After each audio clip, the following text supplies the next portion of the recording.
Podes ვიხდი. დავიმაგროთ მიკროფონი. დავასწოროთ კამერა. და დავსვათ თავარი კითხვა. უნდა დავარღვიოთ თუ არა კანონი მაშინ, როდესაც ჩვენი ამ ეგრეთ წოდებული კანონის დარღვევით, კანონის ეგრეთ წოდებული დარღვევით, ვეწინააღმდეგებით უფრო დიდ კანონ დარღვევას. უნდა გავიაროთ თუ არა წკიპზე, თხელ ხაზზე ასე ვიტყვი. უნდა შევეწინააღმდეგოთ თუ არა სხვათა მიერ, ასე მაგალითად სახელმწიფო გაუქმების მცდელობას, სახელმწიფოს გაუქმების მცდელობას. სწორედ ეს არის ჩემი მთავარი სალაპარაკო დღეს, თუმცა მანამდე თქვენის ნებართვით ვისაუბრებ კონტექსტზე, კონტექსტს უზარმაზარი მნიშვნელობა, კონტექსტის გარეშე, კონტექსტის გაანალიზების, კონტექსტზე ყურადღების მიქცევის გარეშე, ასე ლაპარაკი იმაზე, რომ ხო, კანონი უნდა დავარღვიოთ, აბა რა უნდა ვქნათ, ან კანონი არ უნდა დავარღვიოთ არც ერთ შემთხვევაში, უაზრობა გამოდის. კონტექსტი კი ჩვენ სინამდვილეში ამგვარი. 2012 წელს შორიდან დავიწყებთ და იმ შორიდან დაწყებულ ეპიზოდებს მოკლედ მოგიყვებით. 2012 წელს მოხდა სახელმწიფო გადატრიალება. სახელმწიფო გადატრიალება არჩევნების გზით ბიზინა ივანიშვილმა რუსმა, ქართულ გვარიანმა რუსმა მიიტაცა, არა არჩევნების გზით გაიმარჯვა და დაიწყო სპეცოპერაცია საქართველოს წინააღმდეგ, როგორ ჩავახუტოთ საქართველოს რუსეთს. პირველ წლებში, ვიდრე მას ეგრეთ წოდებული პროდასავლელები ჰყავდა გვერდში, ეს არ ჩანდა, იმიტომ რომ რამდენიმე საქმე მართლაც კარგი გამოუვიდათ, ასე მაგალითად ასოცირების ხელშეკრულებას მოაწერეს ხელი, ღრმა და ყოვლისმომცველ ხელშეკრულებას თავისუფალი ვაჭრობის თაობაზე ევროპასთან უვიზო რეჟიმი მივიღეთ ამ სწორედ ამ ხელისუფლებად წოდებული ბანდის, ახლა უკვე ბანდის პირობებში მივიღეთ ასე მაგალითად ანტიდისკრიმინაციული კანონი მე-5, მე-6 არ მახსენდება გულახდილად გეტყვით, მაგრამ რამე იქნება ნატოს დაუახლოვდით პირველ ხანებში, ხო აი 2013 წელს მაგალითად ნატოს უელსის სამიტი ჩატარდა და საქართველოს დაწინაურდა მე ასპირანტი ქვეყანა გახდა, მაგრამ 2016 წლიდან ბიზინა ივანიშვილმა დააჩქარა ეს პროცესი საქართველოს რუსეთთან ჩახუტებისა და 2022 წლის 25 თებერვლიდან ხომ საერთოდ გადაბარგდა, ერთხელ და სამუდამოდ გადაბარგდა რუსულ ნავში, უფრო სწორად იქ გადაბარგებული იყო, მაგრამ თვითლუსტრირება მოახდინა და ღიად თქვა, რომ მე ვარ რუსი, ქართულგვარიანი რუსი, რომელსაც საქართველოს დამარცხება უნდა. კი, სხვადასხვაგვარადი ფუთება მერე და კონტრპიარიც არსებობს ამასთან დაკავშირებით, კონტრპიარი კი არა, პიარი არსებობს, რომ აი ჩვენ ეკონომიკური წინსვლა გვაქვს მეგობრებო, ან რაღაცა გაიხსნათ 17 თუ 117 საწარმო და ასე შემდეგ ტურისტების ნაკადი ამდენია, მაგრამ არც ტურისტების ნაკადი, არც ეკონომიკური ზრდა, ვითომ ზრდა და არც რამე ჭყალებში მიღწევა ვერ გადასწონის ვერც ეკონომიკური ზრდა და ვერც ვერაფერი ვერ გადასწოლის იმას, რასაც ბიზინა ივანიშვილი უშვება ამ ქვეყანას, ის აუქმებს საქართველოს სახელმწიფოს მეთოდურად და მიზანმიმართულად მიდის იქამდე, რომ საქართველო აღარ იყოს დასავლური, ან სადავართ, მაგრამ აღარც მიდიოდეს დასავლეთისკენ და იყოს რუსული, შიგნითაც რუსულ, ბელორუსული, ჩაკეტილი, შებოჭილი, დათრგუნული, გაუბედურებული სახელმწიფო და საზოგადოება. 2024 წელს, 23 წელს დაიწყო, მაგრამ 24 წელზე ვილაპარაკოთ, ახლა 26 ოქტომბერს მოხდა შემდეგი რამ, ბიზინა ივანიშვილმა გააყალბა არჩევნები. მიუხედავად იმისა და ეგზიტ პოლებს შეგნებულად ვახსენებ ახლა, მიუხედავად იმისა, რომ ქართულმა ოცნება მიიღო არაუმეტეს 43-44%-ისა და ეგზიტ პოლები ადასტურებს იმას, რომ 43-44% მიიღო ქართულმა ოცნებამ, ანუ დამარცხდა არჩევნებში. ქართულმა ოცნებამ, ანუ ბიზინა ივანიშვილის ბანდამ მიიტაცა სახელმწიფო და არჩევნების შედეგები, გააყალბა და გამოაცხადებიდა ცენტრალურ საარჩევნო კომისიას, რომ 43 კი არ მიიღოთ 42 თუ 3, ხო? 44. არამედ მიიღო 14 თუ 55%. დავიწყეთ მტკიცება და თქვით, რომ ისიც რა არის, აგე ეგზიტ პოლები ამას ამბობს. გითხრეს, რომ ეგზიტ პოლები რას ამბობს, ფეხებზე გვიდია, არა და შეგნებულად ვახსენებ მეთქი ეგზიტ პოლებს მეთქი. ეს გითხარით და გავიმეორებ. როგორც წესი ეგზიტ პოლების შედეგები არასოდეს არ არის განსხვავებული ცენტრალური საარჩევნო კომისიის შედეგებისაგან, მაქსიმუმ 1-2%, რაც სტომილების ფარგლებშია. ანუ თუ მიიღო 43 ეგზიტ პოლების მიხედვით, მიიღო 45, 46, მაგრამ არა უმეტეს 46-ისა, ანუ არა 50 და მეტი არა ქართულ მოცნებამ 54-55% დაიწერა, მეთქი ამას გავიმეორებ და შესაბამისად მან გამოიყენა გაყალბების რა გინდა რა მექანიზმები, რომ ძალაუფლებაში დარჩენილიყო. რატო უნდა დარჩენა? იმიტომ რომ მისმა ცალკეულმა პირებმა, რიჟვაძეებმა, კალაძეებმა, რომეოებმა, არა რომეოებმა, ჯულეტებმა, არა ჯულეტებმა, ჯულეტ არ ვიცი, არ ხავთ გონი. ამ მნიშვნელობა აქვს, ხო? აყალბონ კი არა, ღაფონ თანხები. 300 მილიონი უნდა მოიტანოს ვინმე რომეო მიქაუტაძემ, ხო? და იმ რიჟვაზემ 250 რომეომ და 300 მილიონს ედავებოდნენ, თუ ედავებიან, თვითმკვლელობის მცდელობა ჰქონდა, მოდი ამ ვერსიას გავყვეთ. თორდიგე რიჟვაძემ და კალაძეს წარმოგიდგენიათ რამდენი აქ ესეთი აი შემოპარული, შემოეპარა. ოფშაკის ფულიაო, ვინმე იტყვის, რა თქმა უნდა, ოფშაკის ფულია, მაგრამ თავისთვისაც ხომ დაღაფა. მაგრამ თავარი რასაკვირველია ეს არ არის. ეს რუსეთულობის, ქვეყნის რუსეთულად მოწყობის თვალსაჩინოებაა კორუფცია. თავარი მაინც ის არის, რომ ესენი რუსეთის დავალებას ასრულებენ და საქართველოს უნდა იყოს რუსეთული სახელმწიფო, კავკასიის ბელარუსიო, ბევრი ჩვენგანი ამბობს ამას და კავკასიის ბელარუსი და ვინც ის კავკასიის ბელარუსი არ ვსვათ, ნამდვილ ბელარუსზე უარესი ქვეყანაც კი. გამოუვა, არ გამოუვა, მაგრამ ამ პროცესში ვართ ახლა ჩვენ და ყველაფერს აკეთებს იმისათვის, რომ გამოუვიდეს. ეს ყველამ ვიცით. 26 ოქტომბერს გააყალბა არჩევნები, 28 ნოემბერს გასული წლისა კი გამოაცხადა არასწორი სიტყვა, დაარღვია კონსტიტუცია კიდევ ერთხელ. კერძოდ, მისმა პრემიერ-მინისტრად რომ მუშაობს იმ კაცმა, ჰიბრიდულმა იარაღმა საქართველოს წინააღმდეგ ამოქმედებულმა თუ მოშვერილმა ირაკლი კობახიძემ, აი მან გავრილოვი რომ ჩამოიყვანა რეალურად და პარლამენტის სავარძელი სკამში რომ ჩაასკუპა რამდენიმე წლის წინ, იმ ირაკლი კობახიძემ, რომელიც აბსოლუტურად მარგინალიზირებული და გაგდებული უნდა იყოს პოლიტიკიდან პატიოსნობის ნასახი რომ ჰქონდეს ბიზინდა ივანიშვილს და ის რომ ქართველი პატრიოტი იყოს, იმ ირაკლი კობახიძემ გვამცნო. ყველას ამცნო. თელ მსოფლიოს ამცნო, მათ შორის საკუთარ ამომრჩეველსაც ამცნო, რომ საქართველოს ევროპისაკენ აღარ მიდის. როგორო იკითხავს ვინმე, ეს ხომ თქვენი დაპირება არ ყოფილაო, წინა საარჩევნო პერიოდში ბიზნეს რა სისულელე არა აქვს ნათქვამი, მაგრამ ეს არ უთქვამსო და მართლაც არ უთქვამს. იმ 500,000 ამომრჩევლისთვის დაახლოებით, რომელმაც მას ხმა მისცა, ან 1,100,000 ამომრჩევლისათვის, რომელთან დაკავშირებითაც თქვა ცენტრალურმა საარჩევნო კომისიამ, რომ ამ 1,100,000 მაკაცმა მისცა ხმა ქართულ ოცნებასო. არ ყოფილა ამგვარი დაპირება, მაგრამ სახელმწიფო გადატრიალების არსიც ის არის, რომ დამოუკიდებლად იმისა, რა თქვა წინა საარჩევნო პერიოდში ქართულმა ოცნებამ, ეს ყველაფერი მაინც გაბედა მან 28 ნოემბერს და იხულა ხალხმა. ნოემბერში, დეკემბერში, იანვარში, თებერვალში დღემდე ქუჩაში გამოდიან მოქალაქეები, თავისუფლების მოყვარეები და ქართული ოცნების პროპაგანდა კი ამბობს 325 კაცი გამოვიდა დღეს თუ გუშინო. რა მნიშვნელობა აქვს 3,250, 32,500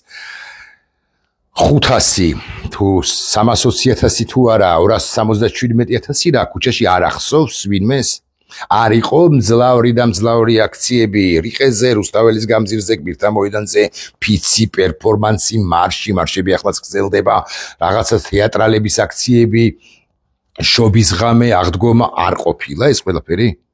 არ ყოფილა უმძლავრესი პროტესტი? იყო რასაკვირველია, მაგრამ ქართული რუსული ოცნებას სწორედ იმიტომ არის რუსული, რომ ეს ყველაფერი უნდა ჩაეკლა, ხალხის ხმა კი არ უნდა გაეგო, არამედ უნდა ჩაეკლა, როგორმე უნდა გაეჩერებინა და დაიწყო კიდეც გაჩერების პროცესი გასული წლის დეკემბრიდან, იანვრიდან, მიმდინარე წლისა და ასე შემდეგ, სხვადასხვა მეთოდით 5,000 ლარიანი ჯარიმები ხო წერეს. იქ ადამიანები ფურცლით, აი ცარიელი ფურცლით გამოდიოდნენ და მათაც ადმინისტრაციული წესი დაჯარიმებდნენ. არაფერი არ ეწერა იმ ფურცელს. იქ ადამიანები არ ვიცი, ისეთი ქმედებებით გამოირჩეოდნენ, რაც კანონდარღვევა სულაც არ არის, არანაირი თვალსაჩინო არ არის, ტროტუარზე დადიოდა რამდენიმე მოქალაქე და მათ გამოუწერეს 5,000 ჯარიმი. აღარ ვლაპარაკობ ჯოჯოხეთურ კანონებზე, მოდი მაუწყებლობის შესახებ კანონში შევიტანოთ ეს ცვლილებები, მოდი შემოვიღოთ ქართული ფარა, მოდი შემოვიღოთ რუსული ის კანონი აგენტების შესახებ, მოდი ეხლა რაღაცები მოიგონეს დინარაზეებმა და კობახიძეებმა და პაპუაშვილებმა, მოიგონეს ამ საკანონმდებლო ბრჭყალებში, ჩარჩოებში ჩაქვსვეს და ამოსუნთქვის, სუნთქვის შესაძლებლობაც კი პრაქტიკულად მოუწმეს თავისუფლების მოყვარე მოქალაქეებს და დაიჭირეს. ეხლა 8 პოლიტიკოს პატიმარზე არაფერს ვიტყვი, დაიჭირეს თავისუფლების მოყვარე, თავისუფლებისთვის მებრძოლი ის მოქალაქეებიც, რომლებიც ფართო საზოგადოებისათვის ცნობილნი სულაც არ იყვნენ, ოღონდ იყვნენ აქტიურები.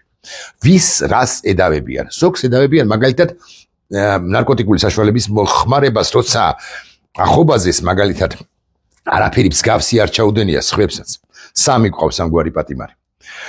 ამასობაში დედები დაკარგეს, მშობლები დაკარგეს ადამიანებმა, აი საპატიმროში მყოფებმა დაკარგეს მშობლები და გაუწელეს პროცესი, აწამეს მათ შორის იმაზეც აწვალეს თუ პანაშვიდებზე, სამზიმარზე თუ პანაშვიდებზე მისულიყვნენ მსჯავრდადებულები კი არა ბრალდებულები, ეჭვმიტანილები თუ გნებავთ ასე ვიტყვი, სასამართლო პროცესები ვის წინააღმდეგაც იმართება ისინი საკუთარი მშობლების პანაშვიდებზე მისულიყვნენ. კარგით, ამ ნაწილს დავანებოთ თავი ახლა.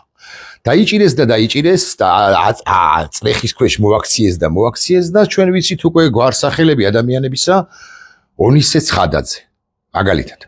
საბაჯიკია, ამ უკანასკნელზე ვილაპარაკებ მე უფრო მეც თქვენ იზნებართვით, იმიტომ რომ მისი განაჩენი 4 წელი და 6 თვე მიუსაჯეს მას, დადგა ახლახან, აი 2 დღის წინ. და ეს ძალიან ტრაგიკული ამბავია, საბა არის 19 წლის ახალგაზრდა, რომელსაც პროკურატურა ედავება, ხას უსვამ პროკურატურა, აი ვმარცვლავ და ვიტყვი ასე, ედავება სპეცრაზმის თანამშრომლისათვის ჭიტლაყის, ანუ პანჩურის ამ ორთქმაში. აი ამ დიდი ორომტრიალია, წარმოიდგინეთ. დაგვერია ყველას ციცაკის სპრეით, რაღაცა ცემსადენი გაზით, რაღაც საშინელებებით, რომელსაც იყენებს გომელაურის უწყება დემონსტრანტების წინააღმდეგ. იქ არის დიდი, უკაცრავად სიტყვისთვის ზედახორა, ხო? პოლიციელებს გაჰყავთ თავისუფლების მოყვარი ადამიანები, სტენიან მანქანებში, იქ სცემენ, ასისხლიანებენ იმ სისხლს, რომელიც წვეთავს ადამიანებისაგან არ ვამძაფრებ, მართლა ასე იყო, მე ასწამევენ. უკანონო ბრძანებებს ასრულებენ გდდ-ს თანამშრომლები, წარმოიდგინეთ. და აი ამ ორომტრიალში საბა მართლაც გულახდილად თქვათ, გულახდილნი ვიყოთ, ურტყამს ფეხს, ჭიტლახს გდდ-ს თანამშრომელს ესე გარბენისას. ანუ რამე კი არ ხდება განსაკუთრებით კი არ მიდის და კი არ ძალადობს, აი მოგერიების გამო და მათ შორის იმის გამო რომ ამ გდდ-ს თანამშრომელს მოქცეული ყავს საკუთარ კლავებში ვიღაც სხვა დემონსტრანტი, რომელზეც აუცილებლად უნდა იძალადოს მისმა მან უშუალოდ ამ თანამშრომელმა და მისმა კოლეგებმა, რომლებმაც აუცილებლად უნდა დაასისხლიანონ ეს დაჭერილი ახალგაზრდა ადამიანი და საბა მოგერიების ან სხვისი გადარჩენის მოტივაციით სურვილით და ეს უზენაესია რასაკვირველია, იმიტომ ეს თავდაცვის ინსტინქტია მათ შორის და სამართლიანობის აღდგენის სურვილია, მწველი და სწორია ღირსებიანი ადამიანის ქმედებაა ეს საბა აი ამ პროცესში, აი ამ ორომტრიალში, ამ ზედახორაში უკაცრავად ამ სიტყვისთვის კიდევ ერთხელ ურტყავს ფეხს განა არა ამ პოლიციის ამ სპეცრაზმის ამ თანამშრომელს, ამ წარმომადგენელს. Სხვადასხვა ეს სპეცრაზმის თანამშრომელი სულაც არჩივის ამაზე, ანუ დაზარალებულად არ ცნობს საკუთარ თავს, ხო, მოხდაო ამბობს. რა პრობლემაო? მე არაფერი არ მტკენიაო და არც მწყენიაო, საბოლოო ჯამში ამოცნობაც კი არ შემიძლიაო. სხვადასხვა ეს კაცი განსხვავდება მაგალითად მილიციელი დგებუაძისაგან, რომელსაც მზიამ ესე მიარტყა ხელი და დღემდე ამბობს პრაქტიკულად დგებუაძე, რომ ტკივაო, სულიერი და ფიზიკური ტკივილი განვიცადე აი ამის გამო. ეს ანტიანწუხელიძე კაცი. გავანებოთ ეხლა დგებუაძეს თავი, გავანებოთ იმასაც თავი, რას უზამენ ესენი მზიას, რას უზამენ ესენი ზვიადრატიანს, რომ არ გატყდებიან და არასდიდებით არ განთავისუფლებენ, მიუხედავად იმისა, რომ მზიას განთავისუფლება ევროპარლამენტმაც კი მოითხოვა და დაუბრუნდეთ საბაჯიკიას. საბაჯიკი აი ამ ამბავშია, მოკლედ და ის და კადრები არსებობს, ანუ კი არ ვიგონებთ რამეს, კი არ ვაჭარბებთ. უტრირებას კი არ ვახდენთ, მართლა აი ესეთი კადრია, რაც უდევს პროკურატურას საქმეში, რაც დევს ხალხო, მე არ ვიგონებ და რაღაცას არ ვთხზავ, ამის გამო მას უშჯიან 4-დან 7 წლამდე. უკაცრავად მიუსაჯეს 4 წელი და 6 თვე, 4-დან 7 წლამდე მიუშჯიან და 7 წელს მიუშჯიან მზია ამაღლებელს იქ ჩავრჩი ახლა რამდენიმე წამით. 4 წელი და 6 თვე მიუსაჯეს საბას 19 წლის ახალგაზრდა თვალვარსკვლავა ახალგაზრდა კაცს. რატომ? იმიტომ რომ ბიზინა ივანიშვილმა არ უნდა აჩვენოს რომ ის გატყდა და თავის მხრივ ბიზინა ივანიშვილს საბაჯიკია რაისის ფსბ-მ. რასაკვირველია, არის ის, მაგრამ იქიდან მოსკოვიდან აქ ბრძანება, ინსტრუქცია მიღებული ამგვარი არავითარ შემთხვევაში რუსულად თქვა русულად ვიტყვი ни в коем случае нельзя дрогнуть არავითარ შემთხვევაში არ უნდა გაიბზაროთ არ უნდა გატყდეთ არ უნდა ни в коем случае нельзя уступить этим бандитам сепаратистам экстремалов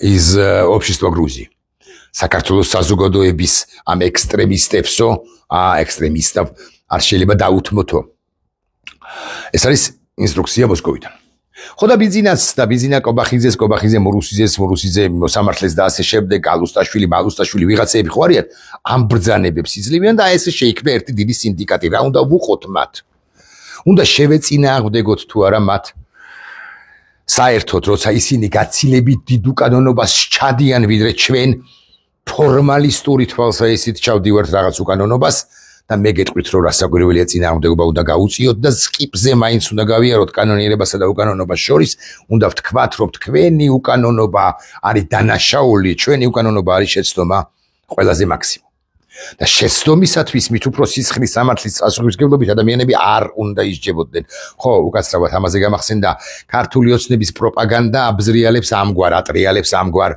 ნარატივს ან ვითარებს ამგვარ ნარატივს რომ საფრანგეთში იგივე ხდება არა და საფრანგეთში არის 3 წლამდე 3 თვიდან 3 წლამდე პატიმრობის შეფარდება იმ შემთხვევაში თუ კონკრეტული დემონსტრანტი მართლაც დაარღვევს რამე კანონს და ის ნამდვილად იდენტიფიცირებული იქნება და რაც თავარია დანაშაული იარსებებს და რაც თავარია იარსებებს დაზარალებული ეს კიდედეს თანამშრომელი ამბობს რომ მე დაზარალებული სულაც არა ვარ არაფერი არ მომხდარა საბოლოო ჯამში ასეთიო ესეც არ არის თავარი არის ის რომ როდესაც აი ამ ამბავში ჩარჩა ქართული ოცნების ხელისუფლება მიუხედავად იმისა რომ პროკურატურას ეს დეტალი შეტანილი არ ქონდა საქმეში და ვერც ეკნებოდა იმიტომ რომ ეს დეტალი არ არსებობს ნახეთ რაკნა ქართულმა ოცნებამ ქართული ოცნების შტაბშია ცენტრალურ ოფისში ეს გადაწყვეტილი მათ დაავალეს ტელეკომპანია იმედს და სხვა არხებსაც და შესაბამისად მივიდა ეს საქმე რომელიღაცა რიგით მემონტაჟემდე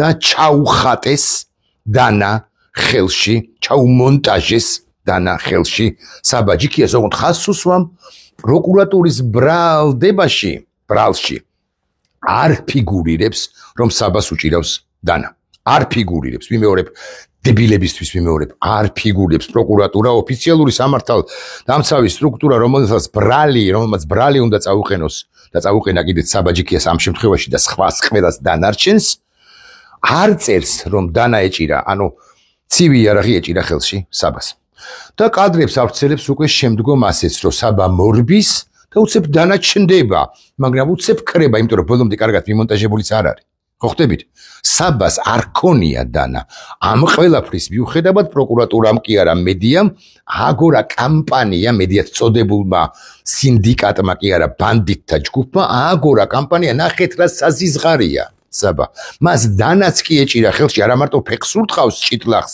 პანჩურს ამ რა ქვია იმას პოლიციელს თუ სპეცრაზმის თანამშრომელს არამედ დანაც კი უჭირავს ხელში დემონსტრაციაზე მისულს რაც ასევე ტყუილია მე ახლა წაგიკითხავთ ფრაგმენტებს მაინც ასე ვიტყვი ბოდიშ ვიხდი ლევან ღამბაშიძის ერთი კარგი პოსტიდან მაგრამ მანამდე წავიკითხავ ანდრო ჭიჭინაძის დედის განცხადებას რომელიც თქვენ გეხებათ აი თქვენ მდუმარეებს რომლებსაც დანა ასევე არ გიჭირავთ და არც დაიჭერთ და არც უნდა დაიჭიროთ გასაკვირველია მაგრამ რომლებსაც მოგიწევთ ადრე თუ გვიან მოგიწევთ გაპროტესტება რაღაცისა რასაც ქართული ოცნება ჩაიდენს უკვე სამომავლოდ რაღაცისა ნებისმიერი წვრილბანის ამ შემთხვევაში კი არა იმ შემთხვევაში თქვენს ჩაგიმონტაჟებენ დანას თქვენს დაგიჭერენ და თქვენ შვილებსაც გააუბედურებენ და თქვენს ოჯახებსაც თქვენი დაპატიმრებით გაბატონი ლიკა გუნცაძე ამბობს ვინც ჩუმად ხართ თქვენ გეხებათ მეთქი აგიგითხარით ვინც არ იმჩნევთ, ვინც მშვიდად ცხოვრობთ, სუპს მიირთმევთ და თქვენ სუპს, ბორშს, ხინკალს თუ კიდე რას ვინიცის მიირთმევთ, ზუსტად თქვენ გამოგაქვთ ვერდიქტი უდანაშაულო ბიჭებისათვის, მათ შორის ანდროც იგულისხმება და საბაც იგულისხმება, რასაკვირველია. ახლა შეიძლება იმ ცნობილ პოსტს კი არა კარგ სტატუსს ლევან ღამბაშიძისა ის ლევანი წერს საბა ჯიქიას პროკურატურა ცივი იარაღით პოლიციელზე თავდასხმას არ ედავება არც ცივი იარაღის ტარებას ვიმეორებ არ ედავება პროკურატურის ბრალში არ წერია რომ მას ცივი იარაღი ჰქონდა და მით უმეტეს დაესხა თავს ბაზუკით რომ დაგიხადოთ ეგ ფაქტს არ შეცვლის ის გაასამართლეს პოლიციელისათვის პანჩურის ამორტყმისათვის და ამის გულისათვის მიუსაჯეს 4 წელი და 6 თვე დაივიწყეთ აქედან გამომდინარე დანაო ამბობს ლევანი და მე ვეთანხმები და ყველა პატრიოტული მოქალაქე ეთანხმება რასაკვირველია მას პოლიციელი რომელსაც პანჩური მოხდა ამბობს რომ მას ტკივილი არ განუცდია ანუ რაც მე გიამბეთ იმასვე იმეორებს ლევანი ან თუ გებათ მე ვიმეორებ ლევანის სიტყვებს მნიშვნელობა არ აქვს შესაბამისად ამ საქმეს დაზარალებული არ ხავს თუ დაზარალებული არ არსებობს მაშინ საბას დაჭერით ვის მიმართ აღდგა სამართლიანობა ვინ იჩივლა თუ პოლიციელი ამბობს რომ არ აქვს საბასთან არაფერი გასარჩევი მაშინ ვინ გაურჩია საქმე საბას მე გეტყვითო ამბობს ლევანი და სწორია ეს მე არ მithქვამს და ეს ლევანის ექსკლუზივია მეთქი ასე ვიტყვი პატივისცემა მას პარტია დიახ პარტიას არ უნდა რომ ვინმე იყოს გარეთ ვინმე იყოს არადაჩაგრული, ვინც მის წინააღმდეგ წავიდა. სასამართლო გადაწყვეტილების მიღებისას უნდა ხელმძღვანელობდეს გარემოებებით, ანუ კონტექსტით, რაზეც მე გავამახვილე ყურადღება.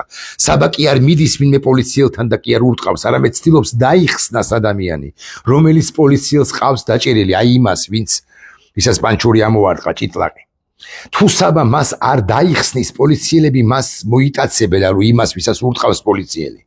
წაიყვანენ და დაასიცხლიანებენ ლევანი სხვაგვარად წერს სავარძლებ გამოცდილ სამარშრუტო ტაქსში სახის ძვლებს დაულეწავენ პრინციპში იგივეს ამბობს ხელებს შეკრულს სახეში შეასხავენ მომწავლავ გაზს და სხვა ენით აღუწერელი მეთოდებით დაამცირებენ დიახ აწამებდნენ ადამიანებს პოლიციელად წოდებული ბანდიტები გედედეს თანამშრომლები იმ მანქანებში და არა მხოლოდ და ეს ყველაფერიც ის მათ შორის ისო და საბამაც და საბაც ამიტომაც შეეწინააღმდეგა დამატებით ეს არის ინსტინქტი რომ დაიხსნა აბა თქვენ რას იზავთ ქართული ოცნების მომხრეებო თქვენი თუნდაც უცნობ ადამიანს რომ ურტყავდნენ უცნობ ადამიანს რომ მიათრევდნენ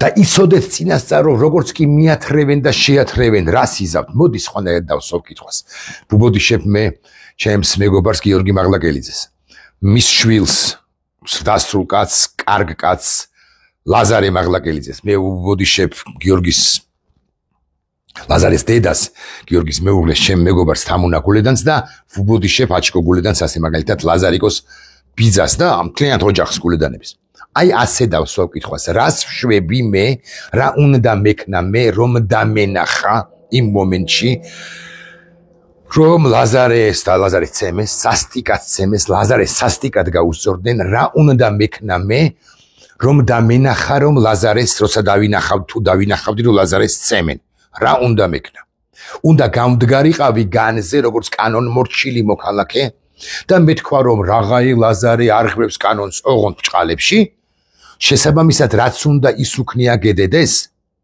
წაუყვანიათ და გაუხევიათ ცემით თუ ჩამერთვებოდა რაღაცა გულსა და კუჭ შორის რაღაც ინსტინქტი და ჩემი ფიზიკური ძალა რა არ გაიშვას ამ სპეცრაზბელთა ფიზიკურ ძალასთან მაგრამ მაინც 52 წლის კაცისა ყველანაირად ვეცდებოდი ოღონდ იმიტომ რომ რაღაცა ყარაბან ყანთელიან ან ბრგეკაცი ვარ ხო ჰერაკლე ვარ ხო არა რასაკვირველია მაგრამ რაც კი შემიძლია პატარა წინააღმდეგობას გაუწევდი ამის შედეგად მე პანჩურსაც დავარტყავდი მეთქი ასე ვიტყვი აი თუ შემეძლებოდა წიხლსაც თუ პანჩურსაც თუ ჭიტლახსაც ამოვარტყავდი რომ იქნება და ლაზარე დამეხსნა როდესაც მას აკავებდნენ კარგად გიხსნით თქვენ რას იზავდით მოქალაქეები ადამიანები რომლებიც ლაზარეს არ იცნობთ ან ლაზარეს იცნობთ ან გიორგის იცნობთ მე ვიცი რომ გიორგის ასეც არის თამუნა გულედანს და გიორგის მაღლაკელიძეს ბევრი იცნობს საჩიკო გულედანს ძალიან ბევრი იცნობს ხო ეს საჩიკო გულედანი თბილისი ოპენ ეარის მომწყობია საყოველთაო ცნობილი კაცია კარგი კაცია ჩემი მეგობარია მეთქი რამდენი ბლოგის წინაც თქვი და ახლაც ვიმეორებ განა არა მაგრამ მის შულზე ვლაპარაკობ რომ იცოდეთ მაინც სხვაშორის ადამიანზე რომელიც უცხოეთში სწავლობდა და სწავლობს რომელიც დარჩა აქ რომში თუ არ ვწდები ლაზარიკო ხო არ მეშლება ხო დარჩა აქ იმიტომ რომ აი ამ უმნიშვნელოვანეს პროცესში მიიღო მონაწილეობა, მას შეეძლო. არა. რობის ქუჩებში და არაჩვეულებრივი ნაყინი აქვთ იქ. 24 საათი ტრევის ფანტანთან და დაეგემოვნებინა ეს არაჩვეულებრივი 24 საათი 365 დღე დაეგემოვნებინა ეს მაროჟნი უკაცრავად არა ამ შემთხვევაში ნაყინი. ხო და რას იზავდით მეთქი? აი საბამაც ექნა. საბა კი არ მიდის ვინმე პოლიციელთან და კი არ ურტყავს, არამედ ცდილობს დაიხსნას ადამიანი. წერს ამას ხაზგასმით ვამბობ ლევან ღამბაშიძე და მე უკვე მისი ვრცელი პოსტია, მე ახლა აღარ ჩავიკითხავ ყველა დეტალს და ყველა საკითხი არ გავამახვილებ ყურადღებას და რას ვიზამდით ჩვენ კონტექსტის გათვალისწინებით მით უფრო. რომ ვიცოდეთ მაინც. ეხლა მე ერთ რამეს წავიკითხავ თქვენის ნებართვით და ეს სწორედ კონტექსტზე ეხება. მე დავსვი ამგვარი კითხვა. დავუსვი ერთ ჩემს საერთაშორისო სამართლის სპეციალისტს უცხოეთში და ვკითხულობ. ჩემო დეივიდ, შეიძლება თუ არა კანონის დარღვევა, მაშინ თუ ამ კანონის დარღვევით უფრო დიდ კანონდარღვევას ეწინააღმდეგები. დავსვი მე ეს კითხვა. როგორია საერთაშორისო პრაქტიკა? მე კი ვიცი პასუხი, გულახდილად გეტყვით, მაგრამ აი მისგან მას რომ დავეყდო, რეფერენსი რომ გავაკეთო, ის რომ იყოს ჩემი წყარო, ამისთვის ამად მჭირდება მისი პასუხი. პასუხობს ირაკლი კომპლექსური კითხვაა და ეკვეთება ერთმანეთს თან თარგმნის სამართალი და პოლიტიკა და აგრეთვე ეთიკა. და მოდი რაღაცა აგიხსნი. კანონის დარღვევა, კანონის დარღვევის წინააღმდეგ ბრძოლის მიზეზით ზოგადად არ ამართლებს. ხასუსვა მამუკამდინარაძე ვნახეთ, საშენო რამეს ამბობენ თითქოს. არ ამართლებს სამართლებრივი პასუხისმგებლობისაგან არ აიხსნის ადამიანს. ანუ კლასიკური პრინციპია, რომ კანონს კანონი არ გააუქმებს. ხო, ცოტა სიმც გაუგებარია, მაგრამ მაინც. ისვის კითხვა, აუცილებელი იყო თუ არა თავდაცვა? ან იყო თუ არა აუცილებელი საჭიროება ამის? მაგრამ მეორე მხრივ თუ პიროვნება იძულებულია კანონი დაარღვიოს, რათა უფრო დიდი უსამართლობა ან დაუყოვნებლივი საფრთხე არ მოხდეს, ესეც ლოგიკურია. მაგალითად, ვინმე ძარცვავს და მძევლებს კლავს, შენ კი კანონი აქაო და კანონი არ უნდა დავარღვიო, განზე ვერ გადგები. შენ იღებ უკანონოდ იარაღს და არ ღვევ კანონს, მაგრამ ისვრი იმ მოძალადის წინააღმდეგ. ესვრი მოძალადეს ალბათ ეს სწორი იქნება. ასეთ შემთხვევაში პასუხისმგებლობა შეიძლება სულაც არ დაგეკისროს საერთაშორისო სამართლით, ეს არის მოგერიება. საუბმოქალაქო დაუმორჩილებლობის დროს, რაზეც მეკითხები მაღალი ალბათობით, იმიტომ რომ შენ კანონის დამრღვევი არ ახარ, ან ძალადობას არ შეესწრები ხარ. ასე მაგალითად, მარტინ ლუთერ კინგიც და განდიც სამოქალაქო დაუმორჩილებლობას მიმართავდნენ და წესებს შეგნებულად არღვევდნენ. უსამართლო კანონების გასაპროტესტებლად. თუ მეკითხები სწორად შვებოდნენ თუ არა სწორად, კი, სწორად შვებოდნენ დამოუკიდებლად იმისა, რა სამართლებრივ გადაწყვეტილებებს მიიღებდნენ მისგასავად მათ წინააღმდეგ. და ასე შემდეგ. და მინდა ვთქვა და დეივიდს ამას ამბობს პრინციპში და მეც ვიტყვი. როდესაც ესეთი ეგზისტენციური საფრთხის წინაშე არ ქვეყანა, თქვენ მოდი მაინც მე ფრთხილად ვივლია ამ სიტყვებს, ფრთხილად წარმოთქვავ, ხო? ჩვენ უნდა გავიაროთ წკიპზე. და ასეთ წკიპზე გადიოდა უკლებლივ ყველა მათ შორის საბაც. ოღონდ ის უფრო დიდ უკანონობას აღკვეთდა, როცა ეწინააღმდეგებოდა ჭიტლაყის ამორტყმით იმ გედედეს იმ თანამშრომელს, პოლიციის თუ სპეცრაზმის იმ თანამშრომელს.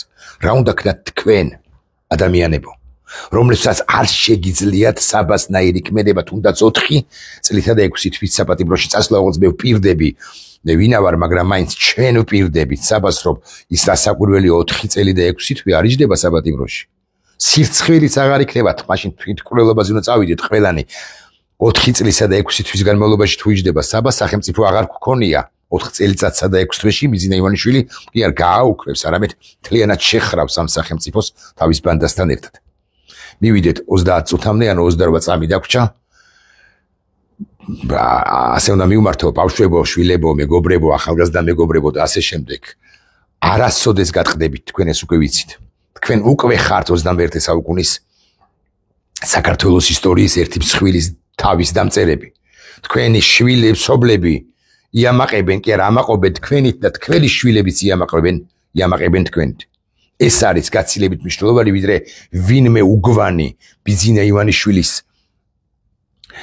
უძარღვო ქვეყანაში, უძარღვოა ბიძინა ივანიშვილი, უძარღვო ბიძინა ივანიშვილის მიერ, უძარღვო მოსამართლეების მიერ გაბოტანილი განაჩენი მძიმეა, მაგრამ თქვენ ამ ყველაფერს მოერევით და ყველა ჩვენგანი, ბევრი ჩვენგანი იამაყებდა თქვენი სანაშვილით და ისევე მოიმოქმედებდა ბევრი ჩვენგანი, როგორც თქვენ მოიქეცით ან მოიქცა ამ შემთხვევაში საბაჯიკია, რომელმაც პაჩური თუ ჭიტლაყი უთავაზა იმისთვის პოლიციელს, იმისთვის რომ უფრო დიდი ძალადობა აღეკვეთა როგორმე და ეს არის ინსტინქტი და ეს არის სწორი გადაწყვეტილება თუ გააზრებული იყო საბას მიერ და მე მგონი რომ გააზრებულიც იყო, მით უფრო ამის გათვალისწინებით გადავწდით 30 წუთს გაუმარჯოს საბა, გაუმარჯოს თავისუფლებას და უძარღვო ივანიშვილი კი უნდა დამთავრდეს.